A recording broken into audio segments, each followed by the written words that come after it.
Hello, എല്ലാ കൂട്ടുകാർക്കും നമസ്കാരം. സീരിയൽ മാന്യ വെറൈറ്റി സ്റ്റോറീസിന്റെ ഏറ്റവും പുതിയൊരു വീഡിയോയിലേക്ക് എല്ലാവർക്കും സ്വാഗതം കേട്ടോ. അപ്പൊ ഞാൻ എത്തിയിരിക്കുന്നത് കുടുംബവിളക്ക് സീരിയലിന്റെ ഈ വരുന്ന ആഴ്ചയിലെ ആ ഒരു സൂപ്പർ ഹിറ്റ് കഥയൊക്കെ ആയിട്ടാണ്. അപ്പൊ നമുക്ക് നേരെ ആ കഥയിലേക്ക് പോയാലോ. അങ്ങനെതാ നമ്മുടെ സിദ്ധുവിനെ കാണുന്നതിന് വേണ്ടിയിട്ട് ദീപുവും ഫാമിലിയും കൂടി സിദ്ധുവിന്റെ വീട്ടിലെത്തിയിരിക്കുകയാണ്. അപ്പൊ സിദ്ധാർത്ഥാണെങ്കിലോ വലിയ ഉറക്കത്തിൽ തന്നെയാണ്.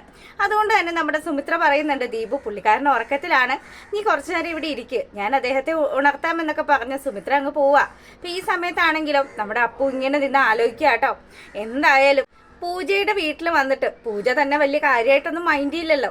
അതുമല്ല, താൻ അവളെ ആക്കാമെന്ന് പറഞ്ഞിട്ട് അവള് വലിയ മൈൻഡൊന്നും തരാതെ പോയത് കൊണ്ട് തന്നെ വലിയ സങ്കടത്തിലൊക്കെ നിൽക്കുക നമ്മുടെ അപ്പു. അപ്പൊ അപ്പുവിനെ ഇങ്ങനെ ദീപു പോയിട്ട് ആശ്വസിപ്പിക്കുന്നുണ്ട്, നിനക്ക് വേറെ പണിയൊന്നും ഇല്ലേ മോനെ, ദേ അച്ഛൻ പറയുന്നത് പോലെ, അച്ഛൻ പറയുന്ന പെണ്ണിനെ കല്യാണം കഴിച്ചു കഴിഞ്ഞാൽ പിന്നെ നിനക്ക് നല്ലൊരു ലൈഫായിരിക്കും, അല്ലാതെ നിന്നെ ഇഷ്ടമില്ലാത്ത പൂജയുടെ പിന്നാലെ നടന്ന് നീ വെറുതെ സമയം കളയണ്ടെന്നും പറഞ്ഞ് ദീപു ഭയങ്കര ഉപദേശം കേട്ടോ. അതെ അച്ഛാ, ദേ ഇത് സുമിത്രാൻറ്റിയുടെ വീടായി പോയി, അതുകൊണ്ട് ഞാനൊന്നും പറയുന്നില്ല, അച്ഛൻ വന്നത് സിദ്ധുവങ്കലിനെ കാണാനല്ലേ, അതുകൊണ്ട് അങ്ങോട്ട് പോയിക്കോന്നും പറഞ്ഞ് അപ്പൊ വലിയ ദേഷ്യത്തിൽ അവിടെ ഇങ്ങനെ നിൽക്കുക. അപ്പൊ ഈ സമയത്താണെങ്കിലോ പൂജ നമ്മുടെ പങ്കജിന്റെ വീട്ടിലെത്തി. പങ്കജിനെ നല്ല രീതിയിൽ ഉപദേശിച്ച് നിൽക്കുമായിരുന്നല്ലോ നമ്മുടെ രഞ്ജിത. എടാ മോനെ, ദേ നീ ഇന്ന് സൈറ്റ് വിസിറ്റിങ്ങിനൊന്നും പോവണ്ട, നീ ഇന്ന് പോവേണ്ടത് പൂജയോടൊപ്പം ഒരു സിനിമയ്ക്കോ അല്ലെങ്കിൽ പാർക്കിലോ ബീച്ചിലോ എവിടെയാണെന്ന് വെച്ചാൽ അവളോടൊപ്പം വേണം നീ ഇനി സമയം ചെലവഴിക്കാൻ.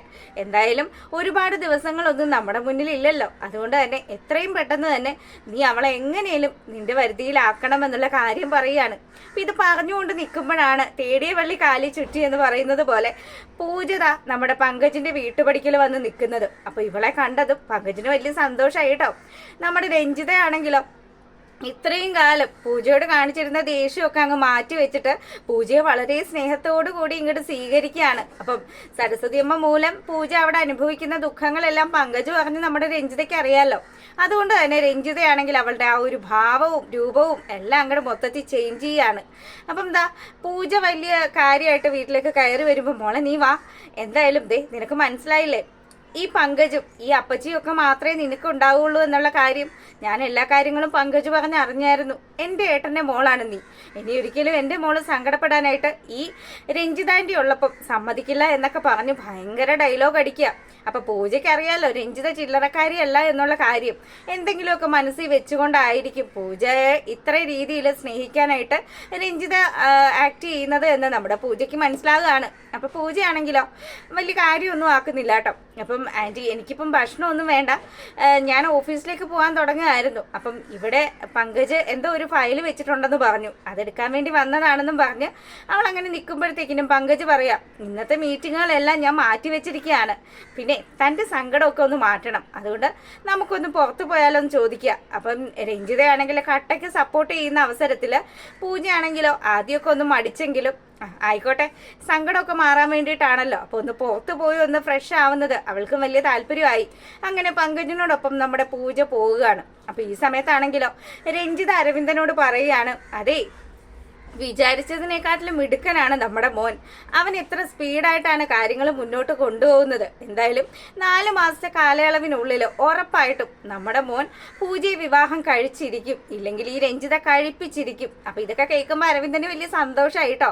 ആള് പറയുന്നുണ്ട്, എൻ്റെ പൊന്ന് രഞ്ജു, നീയല്ലേ ഇത്രയും കാലം പൂജയെ ഈ അടിച്ചതിനകത്ത് കേറ്റരുതെന്ന് പറഞ്ഞത്, നീ തന്നെ ഇപ്പൊ അവളെ ഇത്രയധികം സ്നേഹിക്കുമ്പം അവള് വിചാരിക്കും അവളുടെ അച്ഛനോടുള്ള സ്നേഹമായിരിക്കും അവളോട് കാണിക്കുന്നതെന്ന്. പക്ഷേ സത്യങ്ങളൊന്നും ഇവൾ അറിയാത്തത്രയും കാലത്തോളം നമുക്ക് രക്ഷപ്പാടാണ് എന്നൊക്കെ പറഞ്ഞ് അരവിന്ദനും രഞ്ജിതയോട് കൂടി ഇങ്ങനെ നിന്ന് സംസാരിക്കുകയാണ്. അപ്പൊ ഈ സമയത്താണെങ്കിലും നമ്മുടെ സിദ്ധാർത്ഥിനെ വിളിച്ചുണർത്താൻ ശ്രമിക്കുകയാണ് സുമിത്ര. അപ്പൊ സിദ്ധു ആണെങ്കിൽ ഭയങ്കര മയക്കത്തിലാണ്, ഈ ഒരുപാട് ഗുളികയൊക്കെ കഴിക്കുന്നത് കൊണ്ടായിരിക്കും. ആശാനാണെങ്കിൽ വിളിച്ചിട്ടും അനങ്ങാത്ത അവസ്ഥയിൽ കിടക്കുമ്പം സുമിത്രയാണെങ്കിൽ തട്ടി വിളിക്കുകയാണ്.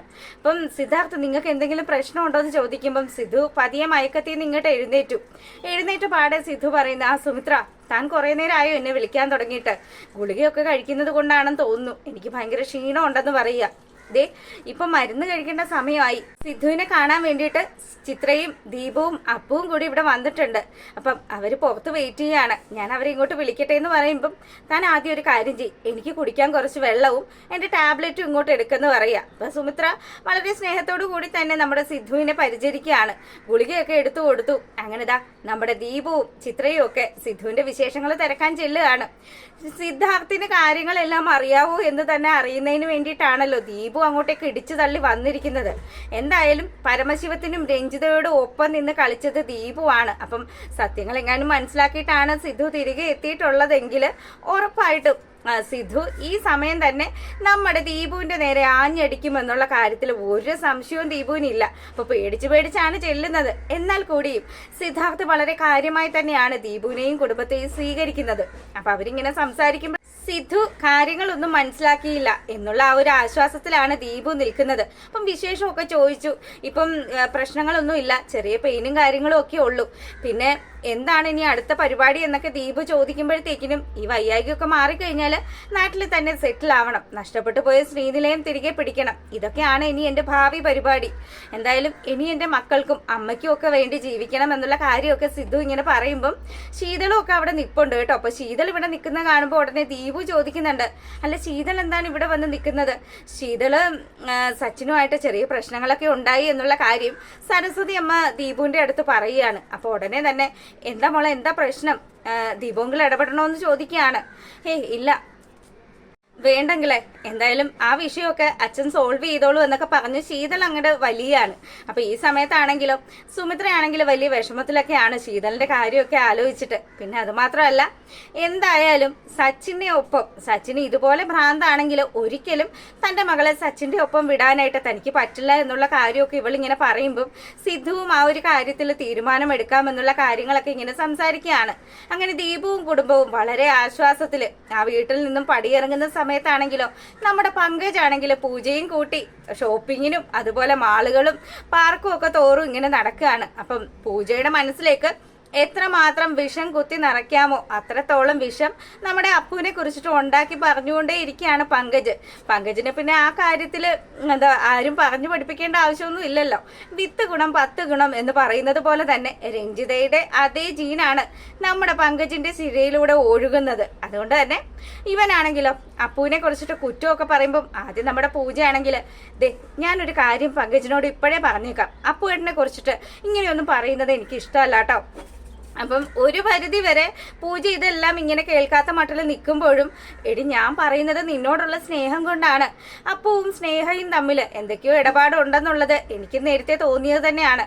ഞാൻ അന്നേ നിന്നോട് പറഞ്ഞതല്ലേ, നിങ്ങൾ രണ്ടാളും കൂടി ബീച്ചിൽ വെച്ച് കാണുന്ന സമയത്ത് നീ ഒന്ന് ആലോചിച്ച് നോക്കെന്ന് പറയുമ്പം ഇവരാദ്യമായിട്ട് നമ്മുടെ ആ ഒരു ബീച്ചിൽ വെച്ച് മീറ്റ് ചെയ്ത സംഭവമൊക്കെ നമ്മുടെ പൂജ അവിടെ നിന്ന് ഇങ്ങനെ ആലോചിക്കുക കേട്ടോ. അപ്പൊ എത്രയൊക്കെ വന്നാലും പങ്കജ് പറയുന്നതിൽ എന്തൊക്കെയോ സത്യമുള്ളതുപോലെ തന്നെ.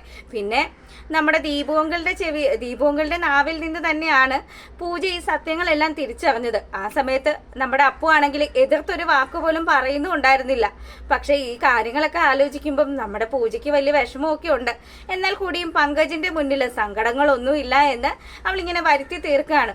അപ്പം ഇവിടെ ഈ കാര്യങ്ങളൊക്കെ സംഭവിക്കുമ്പോൾ നമ്മുടെ അനിരുദ്ധിനെ എങ്ങനെയെങ്കിലും സിധുവിന്റെ വീട്ടിൽ പോകുന്ന കാര്യങ്ങളിൽ നിന്നും വിലക്കണം. അതിന് വേണ്ടിയിട്ടുള്ള കാര്യങ്ങൾ നമ്മുടെ പ്രേമയും അതുപോലെ തന്നെ വിശ്വനും കൂടി ഒരുക്കുകയാണ്. അപ്പൊ അനന്യയാണെങ്കിലോ അനന്യയുടെ ലീവൊക്കെ അവസാനിച്ചത് കൊണ്ട് തന്നെ ഇനിയിപ്പോൾ വിദേശത്തേക്ക് പോകണം. പോവാതെ ഇരുന്ന് കഴിഞ്ഞാൽ അത്രയും നല്ലൊരു ജോബാണ് തനിക്കുള്ളത്, അത് നഷ്ടപ്പെടും. അപ്പൊ പ്രേമയാണെങ്കിലോ തന്റെ മകളെ എങ്ങനെയെങ്കിലും വിദേശത്തേക്ക് കയറ്റി വിടണം എന്നുള്ള ഒറ്റ തീരുമാനത്തിന്റെ പുറത്ത് നിൽക്കുകയാണ്. സ്വരമോളെയും അനിരുദ്ധിനെയും അവരുടെ ജീവിതത്തിന്റെ പാടെ വിടാം എന്നുള്ളതാണ് പ്രേമയുടെ കണക്ക് കൂട്ടല്. അപ്പൊ കുറച്ചു കാലം അകന്നൊക്കെ നിൽക്കുമ്പോൾ ഇവർക്കിടയിലുള്ള ആ ഒരു സ്നേഹമൊക്കെ അവസാനിക്കും. അങ്ങനെ തന്നെയാണ് പ്രേമ കണക്ക് കൂട്ടി വെച്ചിരിക്കുന്നത്. അപ്പം സത്യൻ വന്ന് കാര്യങ്ങളെല്ലാം പറഞ്ഞിട്ടും പ്രേമയാണെങ്കിൽ വിചാരിച്ചത് സരസ്വതി അമ്മയും സുമിത്രയും ഒരു വീട്ടിലാണ് താമസിക്കുന്നത്, ആ വീട്ടിലേക്ക് തന്നെ അനിരുദ്ധിനെ അയച്ചു കഴിഞ്ഞാൽ ഉറപ്പായിട്ടും സുമിത്ര ജീവിച്ചിരിക്കുന്നുണ്ട് എന്നുള്ള സത്യം അനിരുദ്ധ് തിരിച്ചറിയുമല്ലോ. അതുകൊണ്ട് സത്യനെ പോലും വളരെ മുഷിപ്പിച്ച രീതിയിൽ സംസാരിച്ചുകൊണ്ടാണ് ഇവർ ആ വീട്ടിൽ നിന്ന് ഇറക്കിയൊക്കെ വിട്ടത്. അങ്ങനെ ആ ഒരു കാര്യങ്ങളൊക്കെ അവിടെ നടക്കുമ്പോഴത്തേക്കിനും നമ്മുടെ സിദ്ധാർത്ഥ് സുമിത്രയോട് മാപ്പ് ചോദിക്കുകയാണ്. എന്തായാലും സുമിത്രയോട് ഒരിക്കലും ചെയ്യാൻ പറ്റാത്ത അത്രയും തെറ്റുകൾ നമ്മുടെ സിദ്ധു ചെയ്തിട്ടുണ്ടല്ലോ.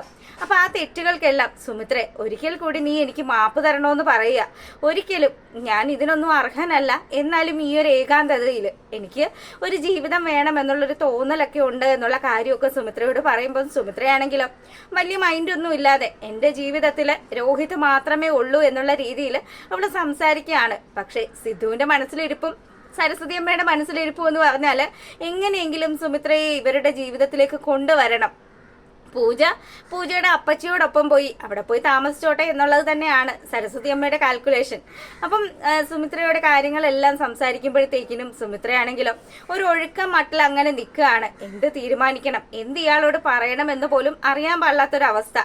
അങ്ങനെ നിൽക്കുമ്പോഴത്തേക്കിനും നമ്മുടെ സിദ്ധു ആണെങ്കിലും അനിരുദ്ധിനെ കുറിച്ചിട്ടുള്ള കാര്യം പറയുകയാണ്. സുമിത്രേ, ഇത്രയും കാലം ഞാൻ ഈ നാട്ടിൽ വന്നു കഴിഞ്ഞപ്പോൾ നിന്നോട് പറയണമെന്ന് വിചാരിച്ചതാണ്. പക്ഷേ ഈ നാട്ടിലെത്തിയതും ഞാൻ അന്വേഷിച്ചിറങ്ങിയത് നമ്മുടെ മക്കളെയും നിന്നെയും ഒക്കെ തന്നെയാണ്. അങ്ങനെ ഞാൻ അറിഞ്ഞ കാര്യങ്ങൾ എന്ന് പറഞ്ഞാൽ നീ മരണപ്പെട്ടു എന്നുള്ള കാര്യം, അത് എന്നോട് സത്യങ്ങൾ വിളിച്ചു പറഞ്ഞത് നമ്മുടെ അനിരുദ്ധി തന്നെയാണ് എന്നുള്ള കാര്യം പറയുക. അപ്പൊ ഇത് കേൾക്കുമ്പോൾ സുമിത്രയാണെങ്കിലോ അനിരുദ്ധിനെ ഞാൻ ഒരുപാട് അന്വേഷിച്ച് നടന്നതാണ്, അവൻ എവിടെയാണുള്ളത്, എന്റെ മോനിപ്പോ എവിടെയാണ് എന്നൊക്കെ ചോദിച്ച് സുമിത്രയാണെങ്കിലും നിന്ന് സങ്കടപ്പെടുമ്പോഴത്തേക്കിനും സിദ്ധു സുമിത്രയെ ആശ്വസിപ്പിക്കുകയാണ്. അപ്പം അവർക്കിടയിൽ എന്തൊക്കെയോ ഒരു പഴയ ബോണ്ടിങ് വരുന്നതായിട്ട് നമുക്ക് തോന്നും കേട്ടോ. പക്ഷെ സുമിത്ര ആരാ മുതല്, എന്തായാലും അവൾ അതിലൊന്നും വീഴത്തില്ല. അപ്പം അങ്ങനെ ആശ്വസിപ്പിക്കുന്ന ആ ഒരു സമയത്ത് ഞാൻ എത്തിച്ചു തരാം, നമ്മുടെ മകനെ നിന്റെ മുന്നിൽ ഞാൻ എത്തിച്ചു തരാം. പക്ഷെ എനിക്ക് അറിയേണ്ടുന്നത് ഒരേ ഒരു കാര്യം മാത്രമാണ്, എന്തിനാണ് അവൻ എന്നോട് അത്രയും വലിയൊരു കള്ളത്തരം പറഞ്ഞത്? ആശുപത്രി കിടക്കയിൽ വെച്ച് സരസ്വതി അമ്മ ചോദിച്ചതാണ് സുമിത്ര മരിച്ചുപോയി എന്നുള്ള സത്യം നിന്നോട് ആരാണ് പറഞ്ഞതെന്ന്. പക്ഷെ ആ സമയത്ത് ഞാൻ പറയാതിരുന്നത് നിനക്ക് വിഷമായാലോ എന്ന് വിചാരിച്ചിട്ടാണ്. എന്തായാലും നിന്റെ മകനെ നമ്മുടെ മകനെ നമ്മുടെ മുന്നിൽ തന്നെ ഞാൻ എത്തിച്ചിരിക്കും എന്നുള്ള കാര്യമൊക്കെ പുള്ളിക്കാരൻ ഇങ്ങനെ അങ്ങനെ ആ ഒരു സീനിന് ശേഷം നമ്മളെ കാണിക്കുന്നത് നമ്മുടെ സച്ചിനെയാണ്. അപ്പൊ സച്ചിനും ശീതളും തമ്മിൽ പിണക്കവും കാര്യങ്ങളും ഒക്കെ ആണല്ലോ. അതുകൊണ്ട് തന്നെ സച്ചിനെ തിരികെ വീട്ടിലെത്തിക്കണം. അപ്പം എത്തിച്ച് മകളുമായിട്ടുള്ള വിഷയങ്ങളെല്ലാം പരിഹരിക്കാൻ വേണ്ടിയിട്ട് സിദ്ധാർത്ഥ് മുൻകൈ എടുക്കുകയാണ്. സിദ്ധു ആണെങ്കിൽ സച്ചിനെ വിളിച്ചിട്ട് എനിക്ക് എത്രയും പെട്ടെന്ന് നിന്നെ കാണണം എന്നുള്ള കാര്യം പറയുമ്പം സച്ചിനാണെങ്കിലോ എന്താ വിഷയമെന്ന് ചോദിക്കുകയാണ്. അല്ല, ഇങ്ങനെ നിങ്ങൾ രണ്ടാളും അവിടെ ഇവിടെയായിട്ട് കഴിഞ്ഞാൽ മതിയോ? നിങ്ങൾ രണ്ടുപേരും ഇങ്ങനെ അവിടെ ഇവിടെയായിട്ട് താമസിച്ചാൽ മതിയോ? രണ്ടാളും ഒരുമിച്ച് തന്നെയല്ലേ താമസിക്കേണ്ടതെന്നൊക്കെ പറഞ്ഞ് വളരെ നയത്തില് സച്ചിനെ വീട്ടിലെത്തിക്കുകയാണ് സിദ്ധു. പക്ഷെ വീട്ടിലെത്തിയ സച്ചിനാണെങ്കിലോ നല്ല മുട്ടാൻ പണിയാണ് സിദ്ധാർത്ഥ് കൊടുക്കുന്നത്. എടാ, നിന്റെ നിലപാട് എന്താണെന്ന് തന്നെയാണ് സച്ചിനെ നിർത്തിക്കൊണ്ട് ചോദിക്കുന്നത്. അപ്പൊ സച്ചിൻ പറയാണ്, അതെ, എന്റെ ഭാര്യ ഞാൻ പറയുന്ന കാര്യങ്ങൾ അന്വേഷിച്ച് എന്റെ വീട്ടിൽ നിൽക്കണം. നീ എന്ത് കാര്യങ്ങളാണ് പറയുന്നത്?